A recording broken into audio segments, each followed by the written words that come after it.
A very good morning to all our viewers today. Today we have with us a very dynamic young entrepreneur who's work purpose driven in fact, and she's working to resolve the circular economy challenges in the textile industry. She is a co-founder of Remint, which is backed by Y Combinator. In the past, she has worked for Fat Llama, which is a peer to peer rental marketplace in London. And she has also worked for Lendable, which is financing traditionally unbanked and underbanked people and businesses from across Africa, Latin America, and Asia. She has studied economics in the University of Melbourne and as MBA from INSEAD. Let us all welcome Jeevika Makani, co-founder Remint. Thank you for joining us, Jeevika. No, thanks so much for having me. You have had a very interesting journey. You have also worked with Grameen in Australia, livelihood in Nairobi, Kenya, in an environment firm and marketplace. Uh, to be to now becoming an entrepreneur yourself. How has your journey been, and what were the challenges that you overcome? Yeah, it's definitely been a wild ride. I think I've lived in quite a few different countries and jumped across a few different industries. But I think that for me, my origin story is I don't know if you guys are familiar with the term of being a third culture kid. So basically, those of us who in our developmental years, grew up in other countries. And I think so for me, I lived in Singapore and Taiwan growing up, and always traveled a lot. And so honestly, when I started my career, it wasn't about having a career. It was more how do I have a life that allows me to travel? And so I think that that's always guided me. I've always been interested in people's problems and new ideas. And so I think I've just always I'm just always been interested in innovation and new cultures and opportunities. So yeah, it's kind of got me from A to B and then suddenly over to something else. So It's very inspiring now, and now you're working on Remint, which is addressing the circular economy challenges in the textile industry. What was the inspiration behind starting Remint? yeah, so as you mentioned up top, so I was running kind of some of the ops at Fat Llama, which was a peer-to-peer rental marketplace when I was in the UK. And that's kind of when I really fell in love with this idea of that people have access to really high quality items without one, it was much more affordable. So people could rent out a high quality cinema grade camera, even if they were a film student. And I really love that democratic kind of aspect of that. And also the sustainability side, right? So the fact that we're not always having to produce more and more, but you can still have access to these good quality services. So that was kind of this high level thing. I was no, I really socially and environmentally, this could be a path forward away from this linear economy where we're just extracting more and more resources from the ground, we're using it, and then we're just disposing it. And so I knew that this was an idea space that I was really passionate about. And then after I went to business school and was thinking about starting a company, I was I knew it would be something in the circular economy. And at that time, this was about 3 years ago now, fashion resale was really exploding. And so I was okay, I think there could be something in this particular niche. And some of my friends got me and so I was personally just buying and selling a lot of my own clothes. And some friends got me into these the world of buy sell communities on Facebook. So I don't know if anyone's been part of them. And there was this particular niche of these kind of fan groups for particular brands. So in Australia where I'm from, it's Gorman buy swap sell or Zimmerman buy swap sell. And this was a whole new world. So usually in resale, it's very kind of cluttered. It's all kinds of nonsense sort of in sort of the display. Whereas here, this was brand loyalists who knew what they were buying and selling. You could kind of ask for products that weren't listed. And it was just a different way of doing resale. And I was this is so fascinating. But then as a founder kind of mindset, I was it's clearly solving this this segment of serving brand loyalists is really underserved. If they feel they have to be trading on a Facebook group, which is not optimized for e-commerce.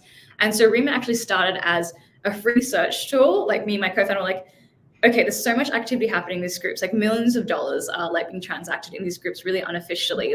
Can we try and make something that's better suited for brand loyalists? And so our first tool was just a search tool. So it was pulling the kind of listings, saving in a more structured data format. So you could kind of browse those listings as like size, color, and then the first tool was like you would just loop back to Facebook and transact for free. So yeah, and then it just kind of like grown from there. Then we started working with brands like after that as well. But that's how we started through these like weird Facebook groups on Facebook. Yeah, that's very interesting. So you found the opportunity, you went ahead and you established it. Now, what is the present market coverage of Remint?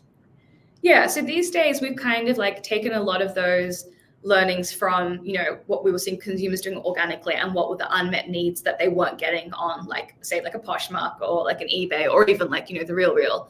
And so we've kind of like packaged that, and we have like a white label technology that brands can sort of add on to their existing e-commerce site to give their customers the ability to buy and sell secondhand directly with each other, but it's just a lot more branded, right? So like we link the original e-commerce photos, the original product descriptions. We have buyer protection, so it's a lot more like streamlined and secure, but still like optimized for these brand loyalists. And in terms of coverage, one of the beautiful parts of the peer-to-peer model that we kind of champion, where customers are sort of like listing on this marketplace, but fundamentally they're sending it directly to the buyer, is that it's very scalable. So in it's been like less than 2 years, and we're in like North America, UK, and like the Australia, New Zealand as well. So yeah, we hope to expand further from there. Oh, excellent. Congratulations for that coverage. Now, you were selected by Y Combinator. How did it bolster your growth as an entrepreneur and Remint as a venture? Yeah, I mean, honestly, it was a game changer for us, right? So Sam, my co-founder, and I, we started the company in Sydney, Australia, which I would say like it has a growing tech scene, but it is quite nascent, I think, compared to like North America. And so I think getting to YC obviously has some practical benefits, like funding and like advice and stuff like that. But I would say the biggest benefit for us has like just like the YC ecosystem just thinks on like a completely different scale, right? And I think like it's always guided us to think about like where do we think this industry is going? Like what is the future of brands? How's the macroeconomics of this industry like working out, and what to support it? And I think like it's been encouraging us to think like how do we tap into that? And so I think that that's sort of been like one, just like the scale of our like thinking and our ambitions, and that's part of like why we launched in the US much earlier than we would have otherwise done, because it was like, well, hey, like starting a company is always hard, and so one of the big bits of advice from YC is like just make sure the problem that you're solving is like worth solving, right? So if you crack that market, will it really unlock that kind of growth? And so that's just been really helpful. And like the other thing is like just being in an ecosystem of like other alumni or group partners who've like built companies before, they've been through it. So like when you have a problem, they just give really like specific and practical kind of like advice that you can kind of trust. It's not kind of theoretical kind of advice, which for founders is really important. So that's been, it's definitely been amazing for us. That's very interesting. How do you foresee the growth of Remint in the coming 5 years?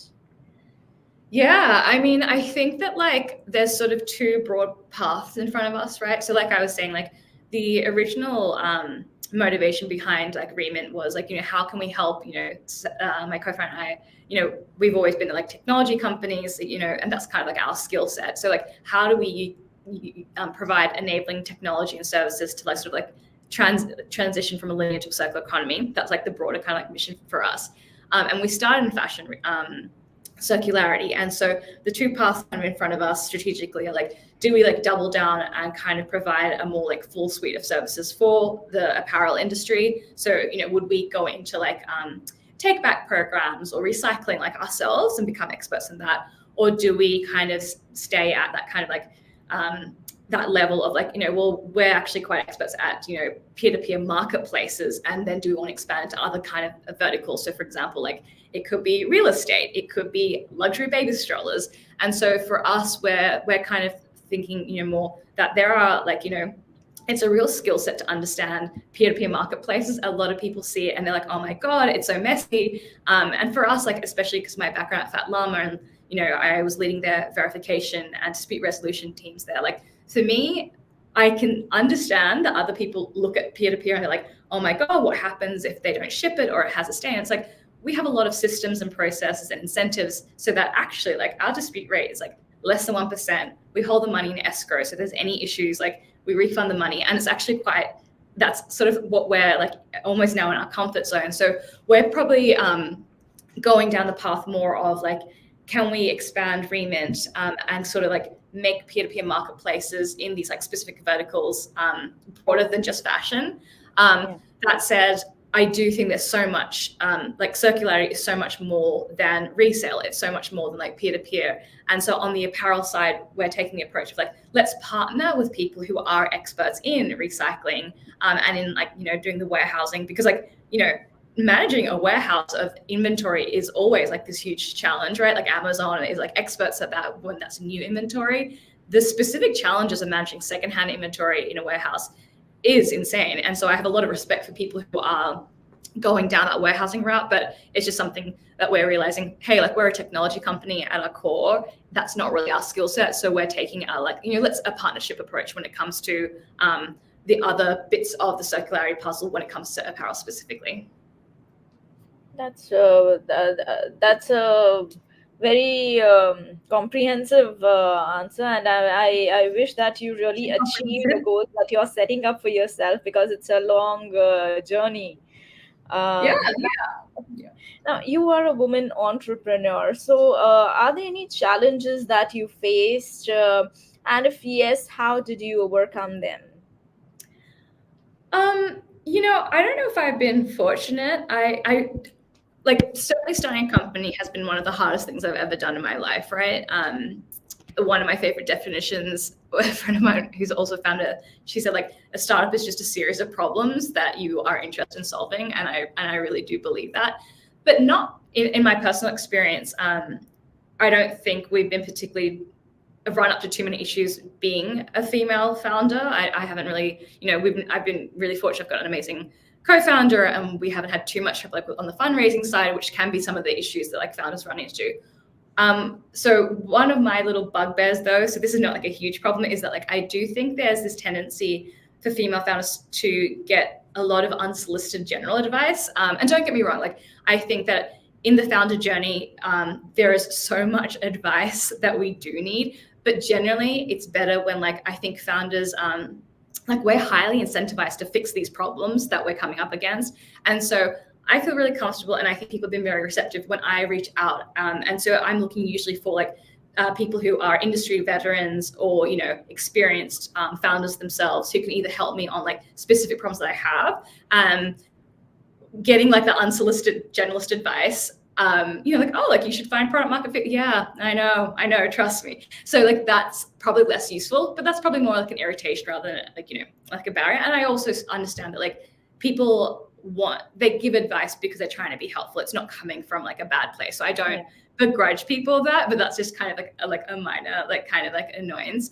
But yeah, I would say generally, if anyone out there is thinking about like, you know, how do we support female founders? Because absolutely at a macro level, female founders are, you know, definitely underfunded, especially in the venture kind of space. But there really are two concrete ways that you can help any founder, whether or not they're a woman or not. But one is like being a customer, right? And giving feedback, like taking those early bets. That's so important. So if you are like kind of screening for like, you know, how do I support different things?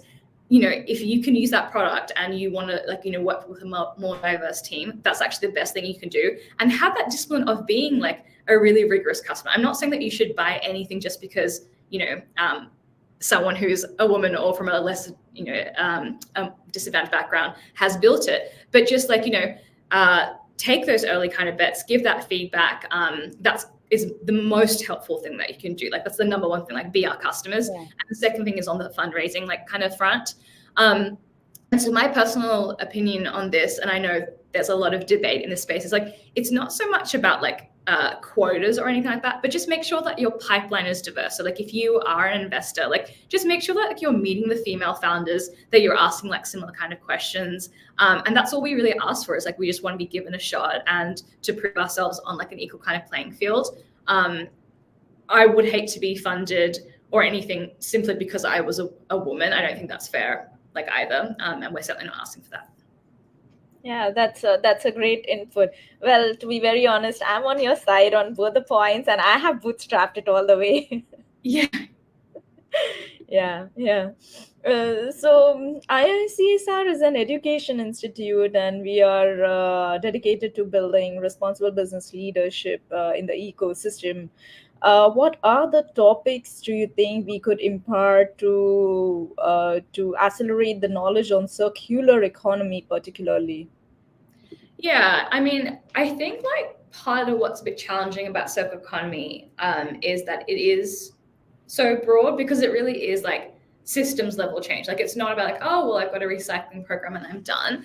And so I do think like some of the best like thought leaders in this space is the Ellen MacArthur Foundation. We're part of like their membership, but they've got amazing resources across different categories. So again, like remit at the moment is like quite apparel specific. And and I really think that it is about like educating ourselves on like what the circular economy really is, because then you can start thinking about the opportunities and how we can kind of transition. So like circular economy it's about like how do we design waste out of the entire system. And so that's not just like I think a lot of the conversation right now is like what do we do with waste, like how do we recycle it, how do we reuse it, or if it's natural, can we like biodegrade or like compost it. And that's absolutely important, and like we're in that space too. Like we've got a garment that someone no longer wants to wear, we try and find that a new home. So that's an important part of the puzzle, but actually a lot of the work needs to happen right up top, right? So it's kind of like, do we have business models that are set up to like monetize like the second use or through a rental? So like are we actually designing business models? I think that's actually the biggest thing. And Riemann does do that. Like we very much try and work with our client partners about like, what is the revenue model that's going to support this kind of like growth as you invest more and more in circularity? Because it just can't, like, we are not going to see the kind of like economy-wide transition from linearity to circularity if people aren't making money from this. So we're very like unapologetic about like, and you should, like, it's not a dirty word. Like if you're working in business, it is completely within your right when you're adopting any sustainable business practices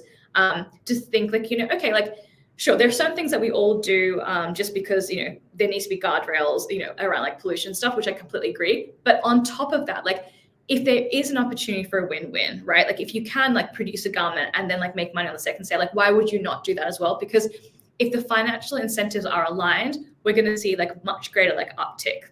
So that's like one thing, is like, like educating yourselves overall the circular economy, what are some circular business models, and then also for those of you guys who might be like working more with physical products, like thinking about those other upstream things with like, how do we design products?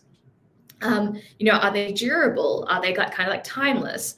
So if you have like, so many models that you're releasing, you're kind of like building in, in economics, we've got this term like planned obsolescence. So like, is that really what you want to be doing? Are you doing it because you think that you need to be on this like insane marketing cycle, or can you try and position your brand as being a bit more, starting for something that's a bit more timeless and premium and durable, and material selection, right? So there's a lot of great conversations happening around like one of the big challenges with the recycling is that we use a lot of blended materials, and that's really hard to like break apart and then recycle later on. So like, are we using materials that can maybe biodegrade, or if we're using synthetics, like can we do mono materials that make it easy to recycle later? So there's so much, and it could, and we need lots of different approaches. So the topics within circularity are really broad, and so as I was mentioning, I think the Ellen MacArthur Foundation is a great resource if you want to get started.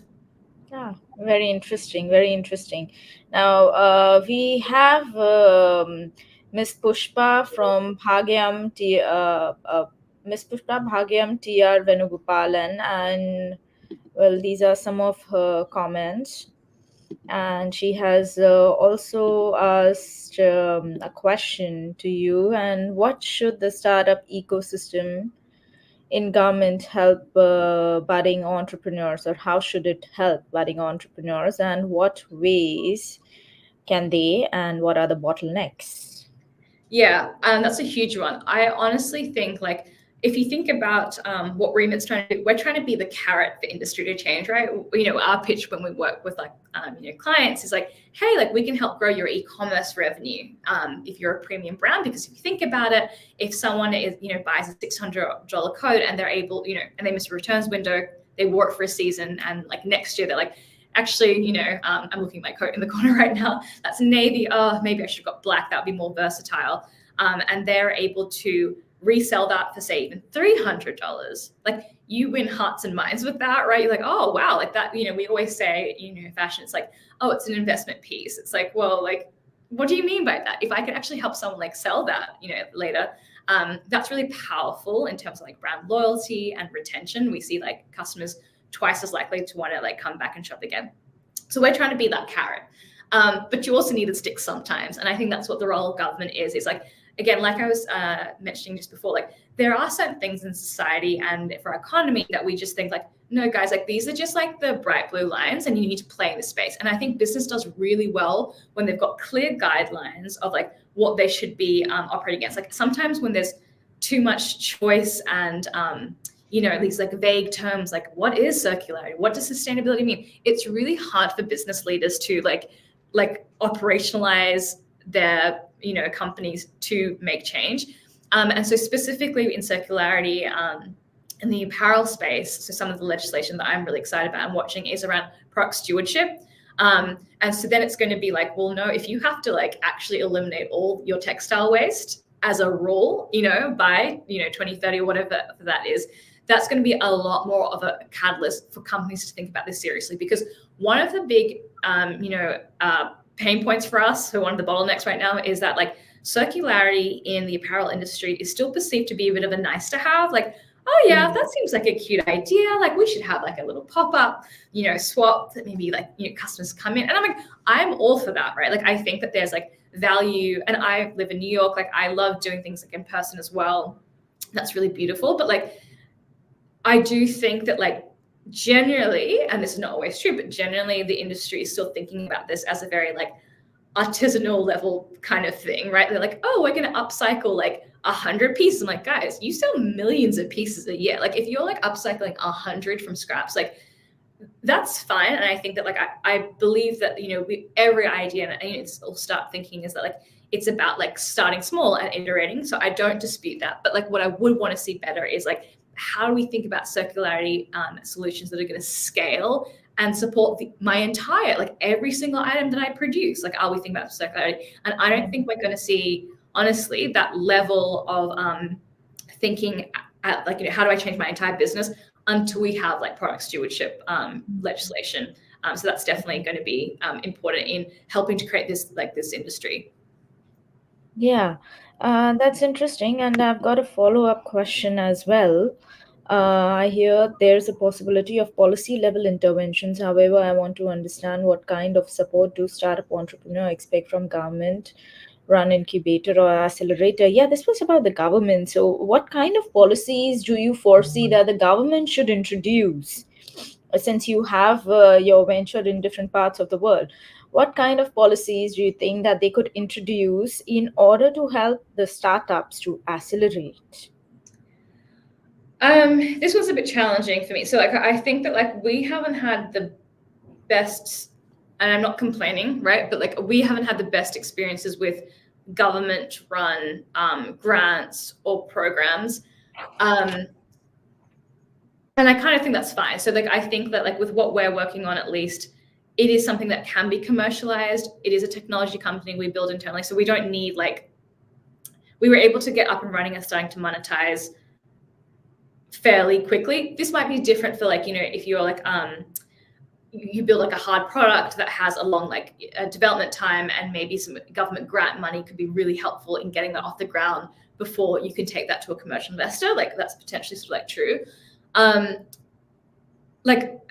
Again, so this is not probably answering this question directly, but I'm just sharing some of my experiences and some of my pain points when we were trying to navigate grants and stuff like that. There was a female founders grant for technology startups in Australia that was quite chunky. This was early on our journey, and the grant was up to $400,000. So back then we hadn't raised any money. We were like, oh my God, that's amazing. But the definition of a female founder was you had to own the majority of your company, so above 50%.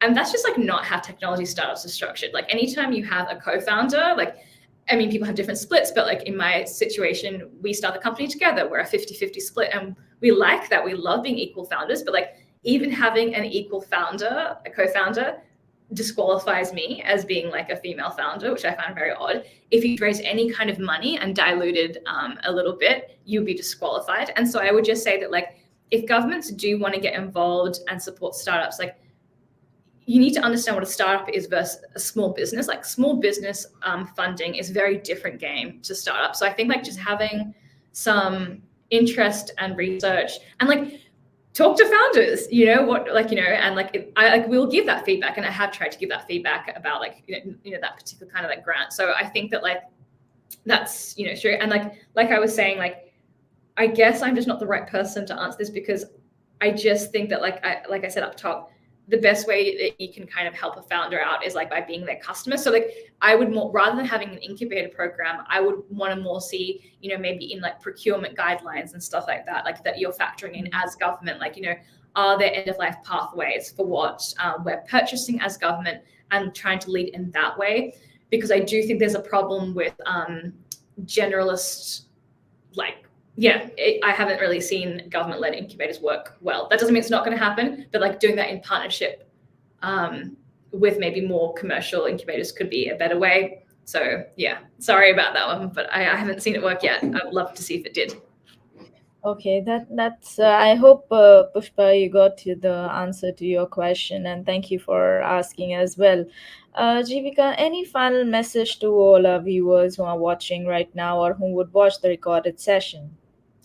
Yeah, Hasha, I think like one of the things that so we met at the INSEAD like conference in San Francisco a couple of weeks ago, and at that conference, the theme was around like catalyzing sustainability and innovation, and there were always like really cool like panels and workshops during the day.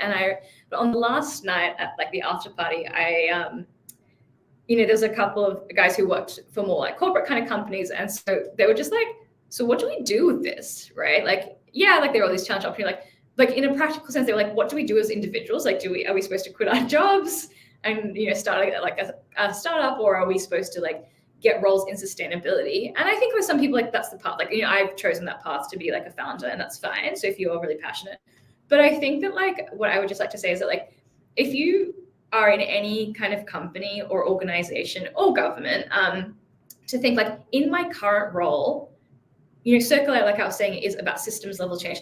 What can I just do in my specific role that can help with this transition to circularity? So like, for example, like if you work in finance, to be like, hey, like, are we like, can we introduce new like standards where we're like accounting for like social impact and waste? Are we like measuring that? Or it could be like, yeah, let's actually model it out. Like if we brought in like, resale as a revenue stream or rental as a revenue stream, what would that look like? So that's like, use your skill set to think about like how do we move from a linear to a circular economy. That's the biggest thing you could kind of like do, because we really need insiders. So like there are founders like me, like we're kind of like sitting on the outside as a service provider, and we're trying to like pitch to kind of like industry to kind of make change.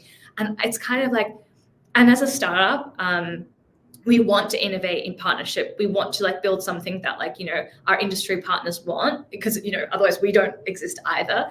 But, there's, I think, a huge opportunity if you want to have an honest conversation with a startup, like, hey, look, like, I mean, you're pitching this, but like, that just is not going to work without our budget. Can we do it a different way? So I think that like, feel free to have that two-way kind of like dialogue, to try and get innovation across the line, but do that in your current role. You don't have to wait until you get a role as like the head of circularity or work in the sustainability team to kind of get involved. So yeah, that's probably my parting request and hope. Thank you so much, Jeevika. If people want to get in touch with you, I see that Ms. Pushpa has more questions over here. But if they want to get in touch with you, how to get in touch with you? So we can either your email ID or LinkedIn. How do you want them to get in touch? Yeah, one of the fortunate things is there's only one person in the world with my name, Jeevika Makani, so I'm easy to find on LinkedIn. Otherwise, my email is jeevika@remit.com, so I'm very easy to find. And yeah, I'd love to have any conversations that if anyone's interested in learning more. Okay, thank you so much, and you can contact us also, me as well, on Harsha on LinkedIn, so you'll find me out there. So thank you so much, Jeevika. It was wonderful chatting with you, and great to see that you're so passionate about the cause of circular economy. Great to see the work that you're doing, and we wish you all the best for all the future endeavors, and hope you achieve all the missions that you've set for. Thank you. No, thank you so much for having me. See ya. Bye.